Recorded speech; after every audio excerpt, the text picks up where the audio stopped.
Hello, Joe. Welcome to the Unhustle Collective and the Unhustle podcast. Super excited that we are connecting again to talk about work less and achieve more. Welcome.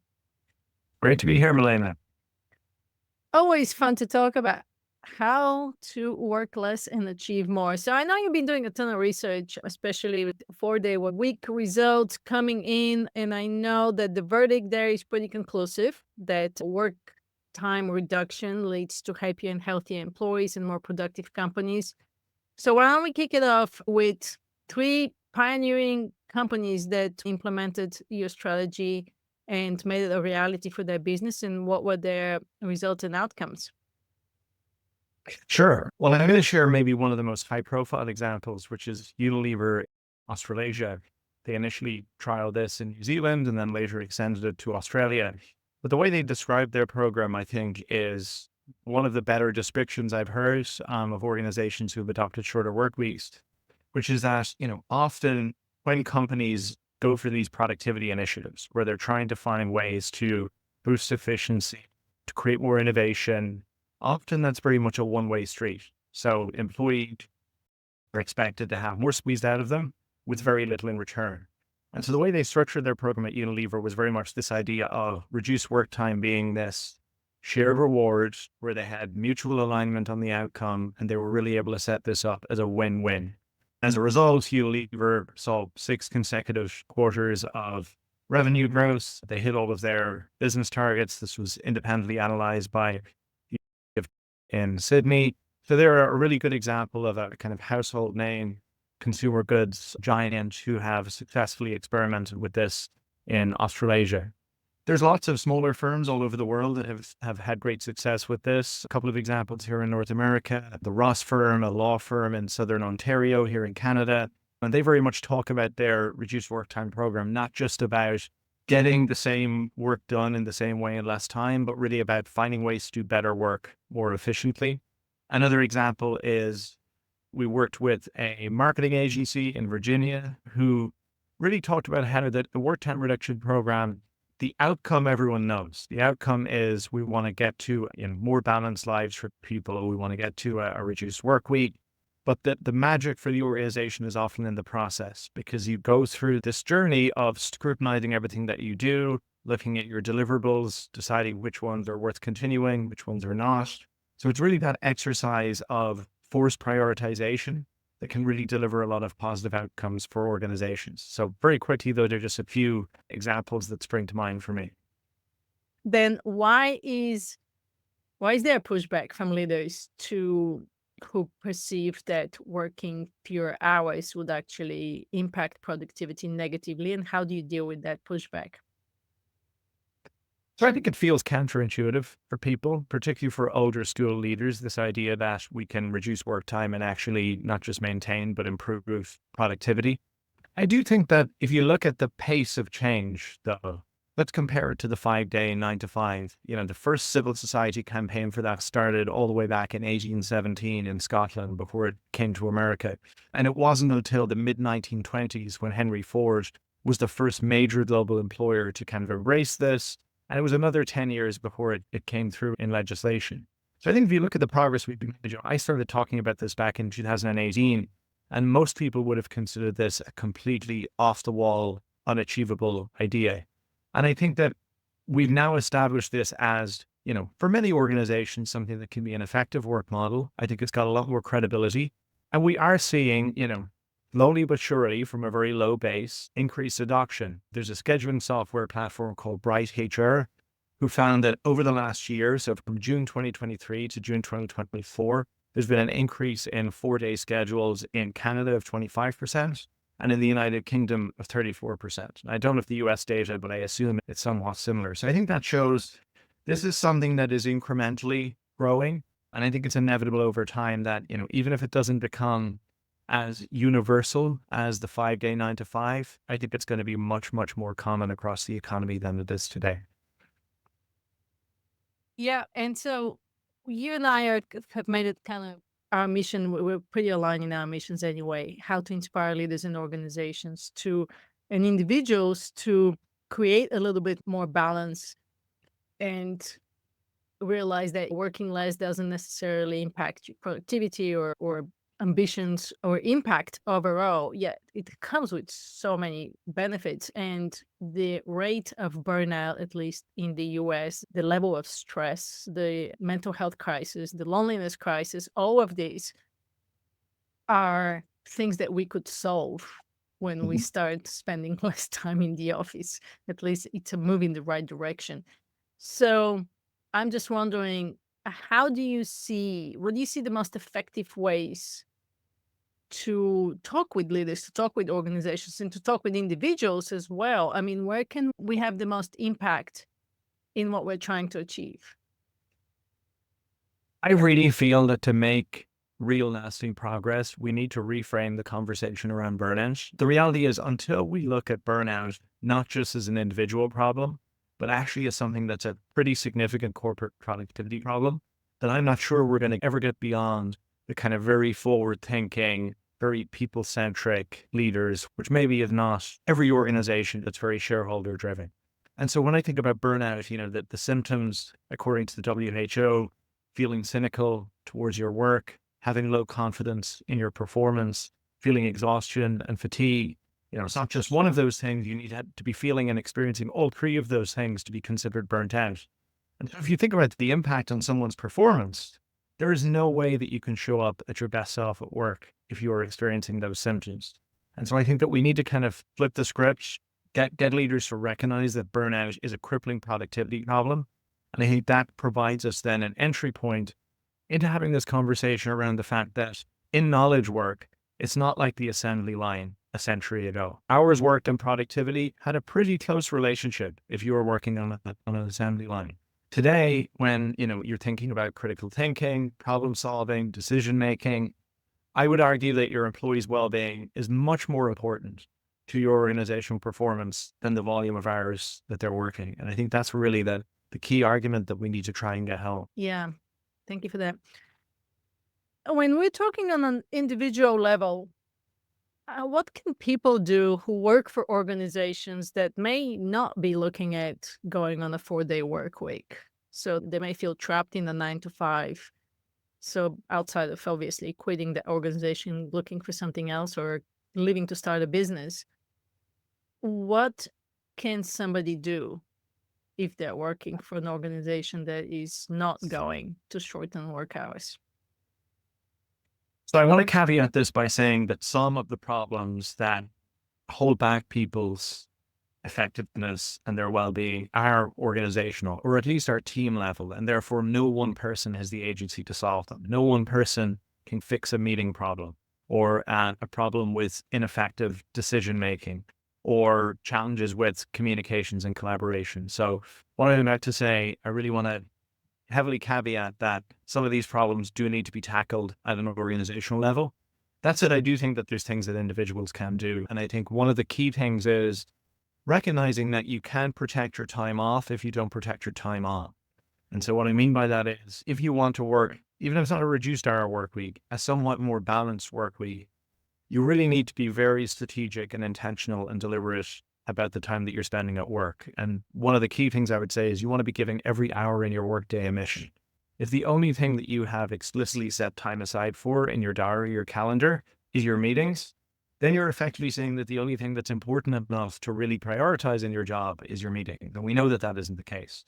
So I think, being very disciplined in terms of having that time for focus, making sure that you're taking, breaks within your workday. We know from the science and the research that breaks are just as important for productivity as working. And that, our brains and our bodies are almost like a car engine where if you leave it to run to zero, it takes much, much longer to get back to peak performance. So you want to be taking your breaks when your battery tank is maybe midway through. And so I think that taking an approach to your day whereby you recognize for some people, you might be an early bird. For some people, you might be a night owl, or you might be just following the typical circadian rhythm where first thing in the morning, you're maybe at your most productive. You have a little bit of a dip in the afternoon. You have another peak before the end of the day, and then your productivity falls off a cliff. Thinking very strategically then about saying, actually, if I'm at my best between 9 and 10 a.m., that's not the time that I want to be spending clearing my email inbox or sitting on a kind of a social internal meeting. I need that time for my most important, my most high priority work. So actually starting to design your day where you're thinking about what's the right time to do certain things, I think will really help people to take a bit more control over their work week. Do you do any work when you work with organizations or teams on identifying people's circadian rhythms? Yeah, we do. I mean, we present to people, this is what the average looks like. And we get people to go through this workday mapping exercise where they visualize what does their current workday look like on average. So they can use yesterday or they can use a typical workday. And they start to do an exercise where they understand for each task that I did, how long did I spend doing this? How much focus did I have? How much energy did I have? How effective was I doing that piece of work? And that actually will start to do two things. First of all, you'll get much clearer about how am I spending my time and where am I spending it? So you can maybe start to say, well, actually, I'm spending too much time on this and not enough time on this. But also it will allow you to see actually what times in the day was I at my best. It'll allow you to see were there times when I was getting distracted and are there things that I can do to eliminate some of those distractions and interruptions.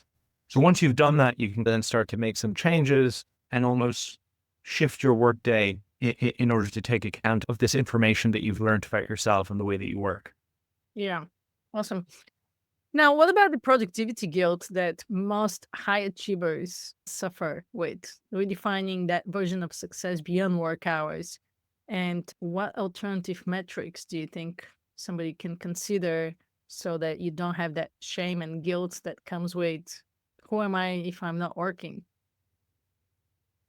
Yeah, I mean, I think there's a number of things here. So I think that first of all, leaders need to model the kinds of behaviors that say that taking breaks and having quality time off away from work, that these are positive things, that these are essential things to actually sustain high performance.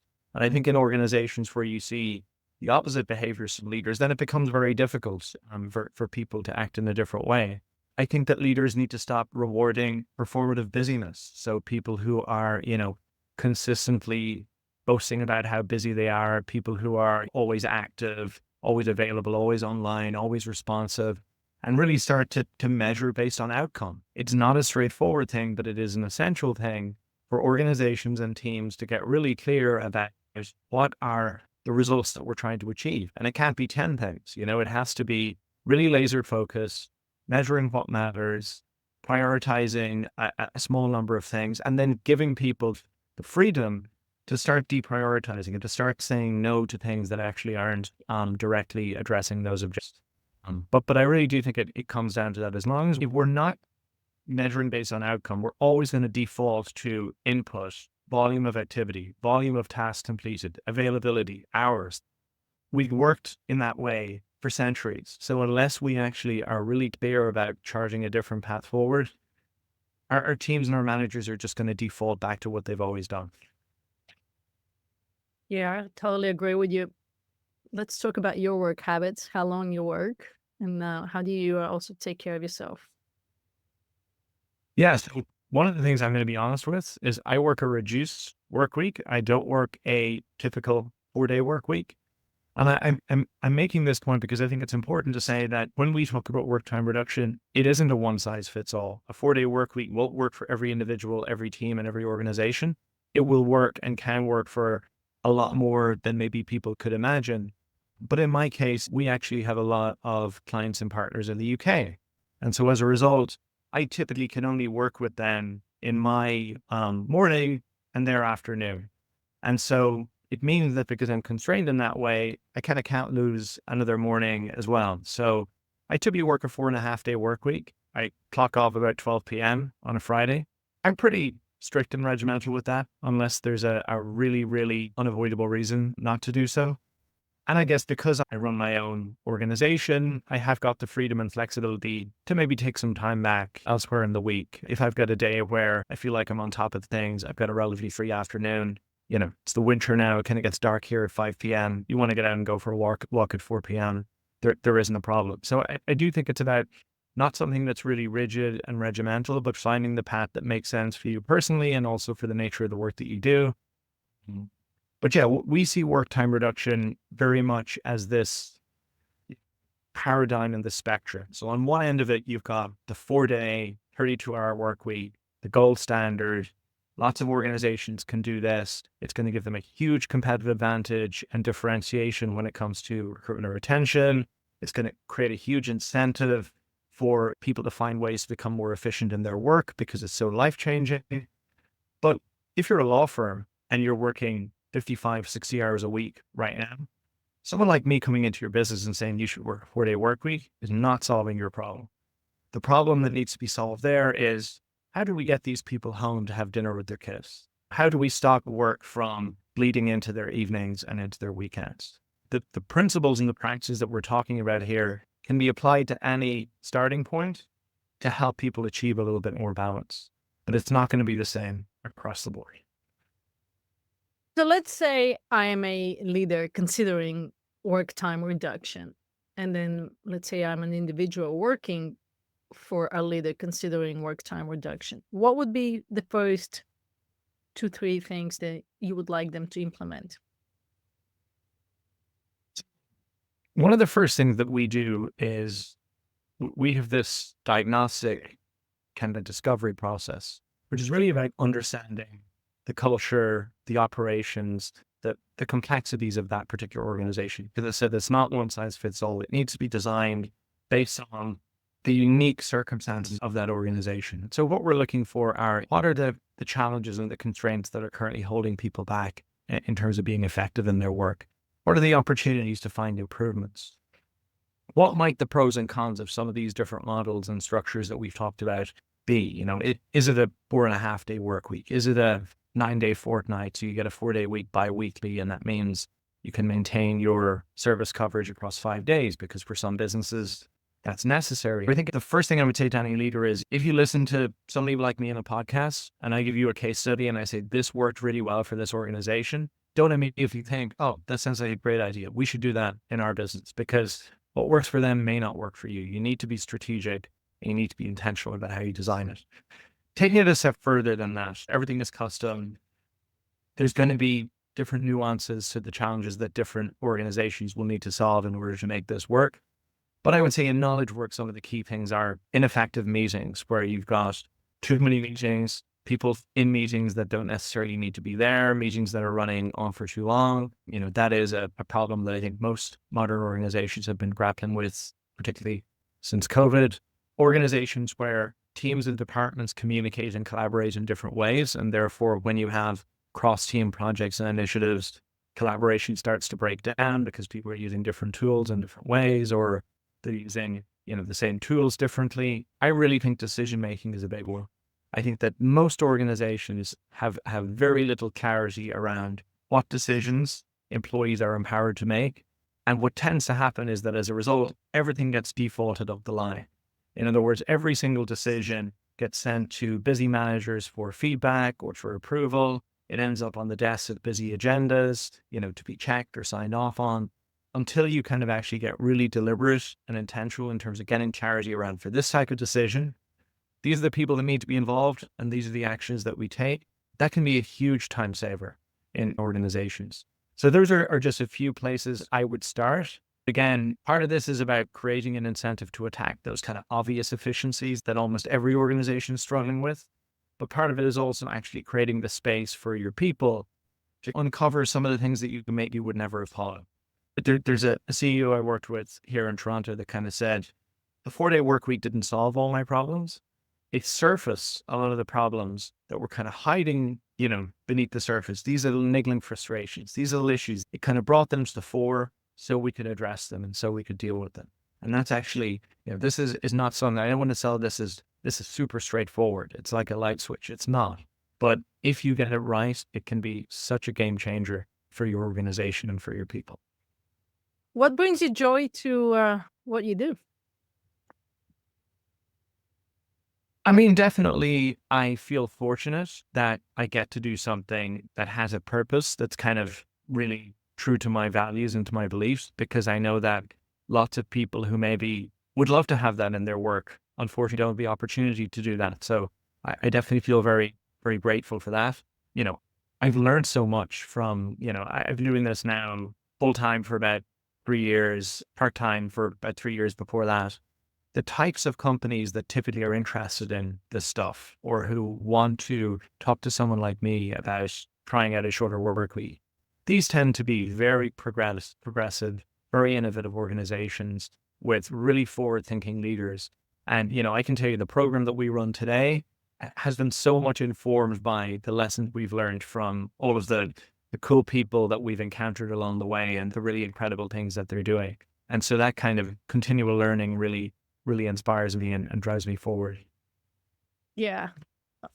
I would say the big corps pause that you put out there in my research as well from organizations, it does appear that the organizations that are interested in these kind of efforts are the most progressive, innovative, the organizations that care about the employees. They also care about the environment. They want to do things right, and doing what's right doesn't mean not making money. It makes, there's a benefit to everybody involved, and they figure out how everybody can benefit, all the stakeholders, the employees, the shareholders, and the planet. So I really appreciate and value what you do, and I'm sure you meet some really cool people to work with. For sure. And I genuinely believe that this path, it's not only the right thing to do in terms of people, planet, our future. I believe that organizations are stronger if they have this philosophy underpinning their work. I mean, even if we take generative AI, and it's a whole other conversation about how we feel about it holistically at a macro level. Is it going to be a good thing for the world, for society as a whole? But just using that as an example, there's lots of leaders that are really keen to integrate generative AI into their processes, into their workflows. They want their employee to kind of embrace these new tools and technologies and start to kind of embed them. But what's in it for them? I mean, in so many of these productivity and efficiency initiatives, people feel this kind of performance punishment where if I find ways to do my work better and more efficiently, all that's going to happen is more things are going to get loaded on my plate. Worst case scenario, maybe I'm making my own job redundant. And maybe, we use these tools, it's going to lead to them laying some of my team off in the future. And so I think there's just such an opportunity to flip the script and say, if generative AI can create 8 hours worth of efficiencies in someone's job, let's take 4 hours of that and reinvest it in new projects and new initiatives. And let's give the other 4 back to the employees to improve their quality of life. That's a win-win. And I think the organizations that get that are going to go much further than the ones that are just cracking the whip to squeeze every drop of efficiency out of their teams. Yeah, well, you took that question out of my list here on how you think about generative AI. So thanks for throwing that in. I use it on a day-to-day basis, and I see how it can be extremely effective for certain things, and it can be also not useful for other things. And the way I look at AI is the creativity and the human skills and the innovation needs to be left to the humans. That's the piece we can't outsource, which makes work time reduction even more critical because from a perspective of leading people, from a perspective of emotional intelligence, from a perspective of creativity and innovation, there is a lot that would require human brain power. And freeing up these resources through AI is an amazing advancement. Now, there's also negative things that come with it, which, like I said, there's a whole different conversation. So what were you going to say? I was going to say, one of the things that really frustrated me about the recent US election, other than the outcome, was there was no conversation about AI. And it's going to be, this is not just a business issue or an individual productivity issue. This is going to be one of the things that fundamentally reshapes our society and our economy more than anything else in the decade to come. And it just wasn't on the agenda. Why have we had, MAGA and all of these kind of populist backlashes against democracy, far right movements kind of emerging all over Europe? Well, we have it because so many people felt left behind by the last major advancements that we had as a society, by globalization, by the kind of digital revolution. And we're making the same mistakes again. We're asleep at the wheel because if we aren't thinking strategically about how do we share the benefits, the efficiency, if all the projections are true, and this is going to drive productivity growth exponentially in the way that it has the potential to do so, and people don't feel like they have a stake and a share in those benefits, we've major problems in terms of social cohesion. And so that's why I think one of the most practical, tangible ways that we could actually share these benefits with people is in the form of work time reduction. And it just has to be on the agenda, I think. Yeah. And that learning and adaptability would remain very relevant. Absolutely. Reskilling, restructuring jobs. Yeah, all of it. With the month of December, we have a theme in the Unhustle Collective that is leaning into rest, reflection, thinking ahead for 2025. Do you mind sharing some of your practices, rituals, and ways that you're planning ahead for 2025? Yeah. I mean, I'm not sure that I have any game changing rituals to share. I feel like my well being practices are pretty old school. My probably number one well being hack is long walks with the dog. So I like to get out in the fresh air as much as possible. We're at an exciting stage of our journey. We're just over 2 years up and running at work time reduction. We have some things that we're really excited about coming up in 2025. We've probably started that period of reflection already in the last few weeks in terms of strategizing for next year, which we think is going to look quite different for us in terms of the types of projects that we're going to be doing. We're launching a new software solution that we're super excited about. I feel like we're probably about Congratulations. week away from wind down mode here, and I'm super excited for that. Well, congratulations on the book, and I know you'll do amazing things in 2025.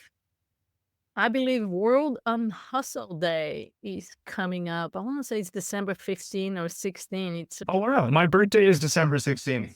happy birthday. Yeah. It's the last full moon of the year that's been for years has been celebrated by Native Americans as a day to go inward and do some reflection. And so I picked that as the date on which we celebrate World Unhustle Day. So tell me how you plan on celebrating it. Well, I didn't know about World on Hustle Day, and I feel like now I'm glad that we've had this conversation because I'm going to have to make some plans for it. I was actually planning to be in New York City between the 15th and the 17th of December, and it's not exactly the best place in the world to unhustle. In fact, it's like the capital of hustle. So yeah, maybe I need to take a bit of a stroll through Central Park. I won't have the dog with me, unfortunately, but grab a coffee, take a stroll, and yeah, definitely we'll have to recognize it in some way for sure. And at least I'm off work. So that's a good start. That's all good. All good. Thank you so much, Joe. I believe I've used plenty of your time today, and I really appreciate you showing up, sharing your wisdom and insights with the Unhustle Collective. And I wish you the best for your birthday and the book and everything in 2025. Thanks, Milena. Really enjoyed this.